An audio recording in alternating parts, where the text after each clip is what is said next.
Halo, selamat datang kembali di ARX Channel.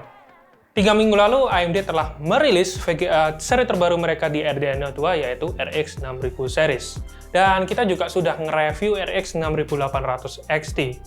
Tapi, di RX 6000 series itu ada yang paling tingginya, yaitu RX 6900 XT. Sesuai dengan permintaan kalian, hari ini kita akan mereview RX 6900 XT. Mas, salah itu. Itu 68 XT. Deh, terus sing aslinya di sini. Wah, iya lali aku. Bentuknya podo. Nah, ya, kita akan nge-review kakaknya 6900 XT. Sepintas untuk packaging dari AMD Radeon RX 6900 XT ini mirip dengan RX 6800 XT. Kalau kalian nggak percaya, kalian bisa lihat unboxing RX 6800 XT yang videonya Mas Indra itu di atas ini linknya. Nah, ini dapat ini kartu ucapan Uncompromised 4K Gaming ya. Terus kemudian di sini ada mungkin user manual. Ya betul, buku manual karena harus scan QR code-nya. Kemudian, nah, kita dapat keycap logonya R ya.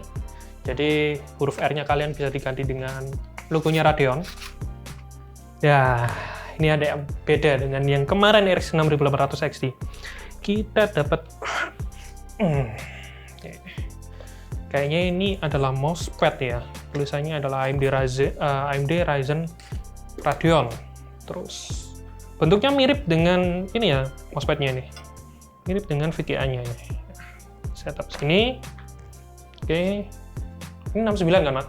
Iya, 69, Mas. Bukan 68? Bukan. Ya. Secara penampilan ini memang mirip dengan adiknya yang 6800 XT. Ya, kalau kalian lihat IG kita yang ding, kita memang lagi megang RX 6900 XT, bukan 68 XT.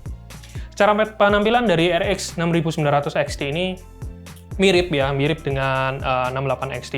Nah, ini 3 fan, kemudian 8 pin kali 2, dan ini bentuknya ini mirip memang. Ini kayak mobil yang dung, nah itu, The Knight Rider. Ini dapat 2 display port, kemudian 1 HDMI dan juga 1 USB Type-C. Nah, untuk penampilan memang ini mirip dengan RX 6800 XT, tapi secara garis besar, untuk spesifikasi dari RX 6900 XT ini seperti game clock dan lain-lain itu sama persis. Yang berbeda itu hanya di compute unit, kemudian ray accelerator unit, dan juga texture unit, maupun juga stream prosesornya itu berbeda. Ya, kalau misalnya kalian menginginkan menggunakan AMD Radeon RX 6900 XT ini, pastikan ulang kalian menggunakan power supply minimal 850 watt, karena AMD menyarankan untuk menggunakan power supply di kisaran segitu. Nah, untuk fitur-fitur dari RDNA 2, jelas untuk yang RX 6900 XT ini secara garis besar mirip dengan adik-adiknya ya. Jadi kita nggak perlu lagi jelasin, kalian bisa lihat video kita di RX 6800 XT di minggu yang lalu. Untuk performa dari RX 6900 XT ini, langsung aja kita masuk ke menu utamanya, yaitu segmen pengujian. Seperti biasa ya, kita sudah melakukan pengujian secara off-screen untuk touchpad yang kita gunakan. Untuk prosesornya Ryzen 95950X, kemudian untuk mainboardnya dari Asus Crosshair 8 Hero Wi-Fi. Dan untuk cooling prosesornya kita dari ID Cooling SE207 XT yang versi Black Edition, kemudian untuk memorinya dari G-Skill Trajancy Royal 16GB 3600 MHz CL16. Untuk power supply-nya kita menggunakan Corsair HX 1200. Tentunya karena kita menggunakan RX 6900 XT di review ini, jelas 6900 XT ini ada kompetitornya ya. Jadi kita pakai RTX 3090 sebagai pembanding. Dan untuk settingan prosesornya, jelas yang Ryzen 95950X ini di default setting dan PPO-nya kita disable, jadi supaya nggak ada up di prosesornya, jadi prosesornya jalan default aja. Untuk memorinya kita jalanin XMP. Langsung aja kita bacakan untuk hasilnya di benchmark sintetis Firestrike Extreme. Untuk GPU score dari RX 6900 XT ini lebih gede ya, di kisaran 27 ribuan, sedangkan untuk RTX 3090 ini di kisaran 22 ribuan. untuk benchmark sintetis Times Pi Extreme ini RX 6900 XT ini harus mengalah dengan RTX 3090 karena di RTX 3090 ini bisa mendapatkan di kisaran 9600-an, sedangkan RX 6900 XT ini harus mengalah skornya di kisaran 8900-an untuk GPU skornya. Lanjut untuk mengetes kemampuan ray tracing di 3D Mark Port Royal, ini kelihatan jelas ya, RTX 3090 ini menang telak, skornya dia bisa mendapatkan 12 ribuan, sedangkan untuk RX 6900 XT harus mengalah di kisaran 9700-an. Lanjut di pengujian fitur tes dari X-Ray Tracing dari DX12 Ultimate. Nah, di sini juga masih terlihat jelas ya, RTX 3090 ini menunjukkan taringnya ya, dia bisa mendapatkan di kisaran 50-an FPS, sedangkan untuk RX 6900 XT hanya mampu mendapatkan 29-an untuk average FPS di DirectX Ray Tracing dari 3D Mark fitur.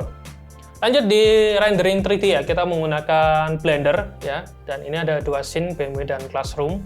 Ini masih di urutan pertama dan kedua, ini diisi oleh RTX 3090. Untuk pertama ini RTX 3090 dengan menggunakan optik, sedangkan yang kedua ini dengan menggunakan CUDA, sedangkan 69 XT ini harus mengalah di posisi ketiga dengan menggunakan OpenCL-nya.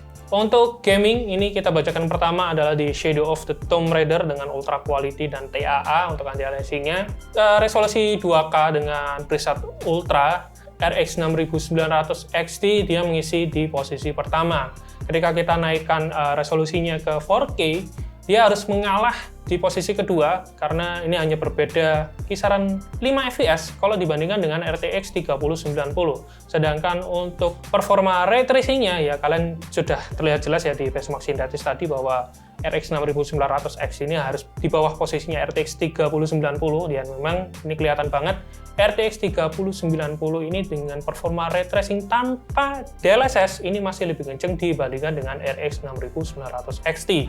Lanjut di game Watch Dogs Legion, ini tetap memang untuk performa 2K-nya RX 6900 X ini lebih unggul dibandingkan dengan RTX 3090. Namun ketika kita naikkan resolusinya lagi, RTX 3090 ini masih lebih kenceng dibandingkan dengan RX 6900 XT, meskipun hanya berbeda sedikit ya, kisaran 5 fps-an lebih tinggi dibandingkan dengan RX 69 XT. Namun ketika kita aktifkan ray tracing fiturnya, kembali lagi RTX 3090 mendominasi dibandingkan dengan RX 6900 XT. Lanjut di game Fortnite dengan kualitas epic ya, dan ini kelihatan banget memang kembali lagi RX 6900 XT di resolusi 2K-nya ini memang menang telak dibandingkan dengan RX 3090. Namun untuk performa 4K-nya masih lebih unggul RTX 3090.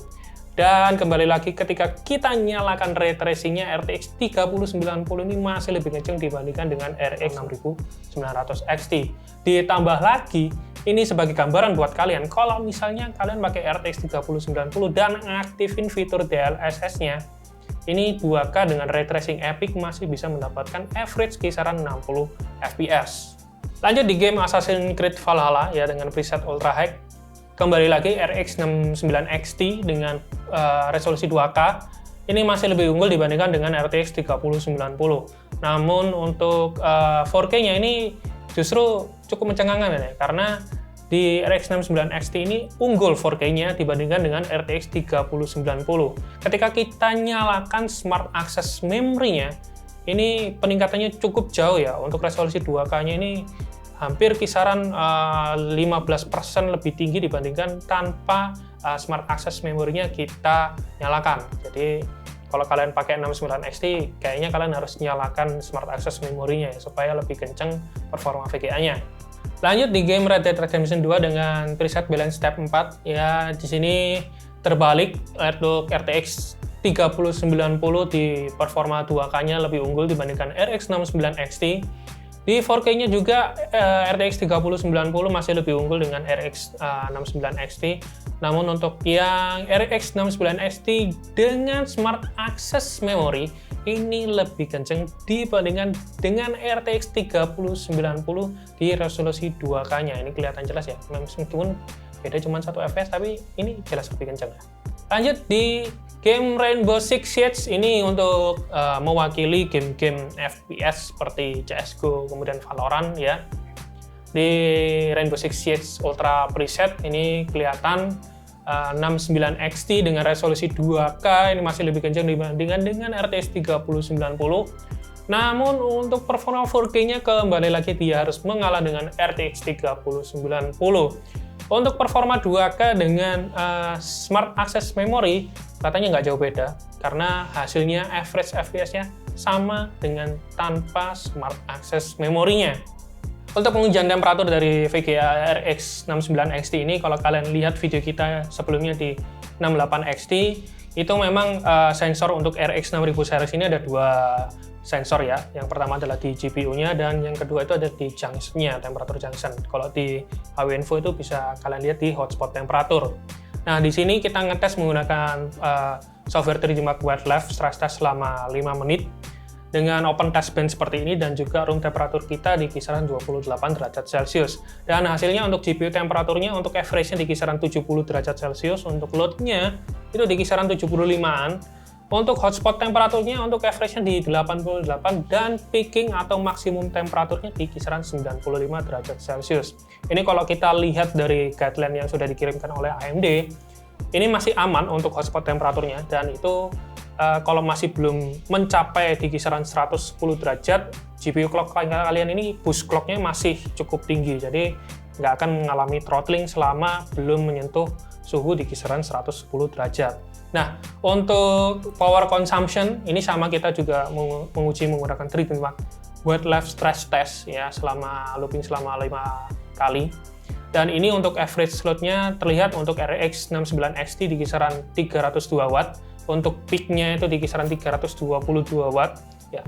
Sedangkan untuk RTX 3090, itu average load-nya di kisaran 367 Watt dan peak load-nya di kisaran 400 Watt.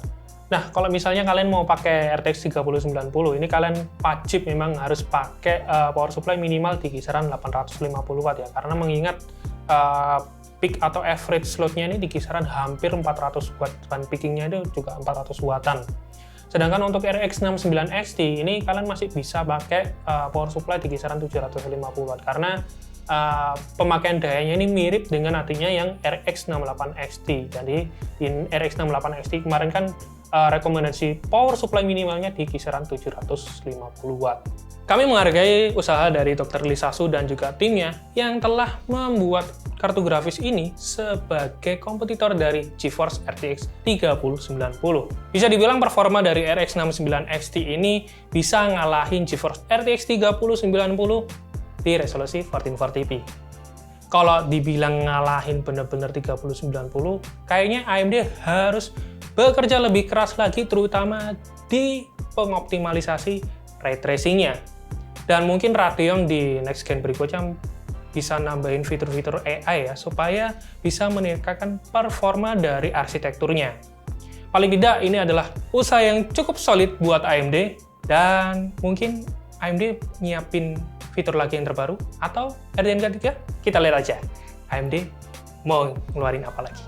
Sekian video review Radeon RX 69 XT dari kami, tim ARX. Kalau kalian suka baca artikel, jangan lupa mampir di website kita di arx.co.id. Punya Instagram? Jangan lupa follow Instagram kita di @arxhandymedia. Suka dengan video kali ini? Jangan lupa klik like, komen di bawah kalau kalian masih punya banyak pertanyaan mengenai Radeon 69 XT ini. Share video ini sebanyak-banyaknya dan jangan lupa subscribe. Saya Ali Mukhtar, ciao.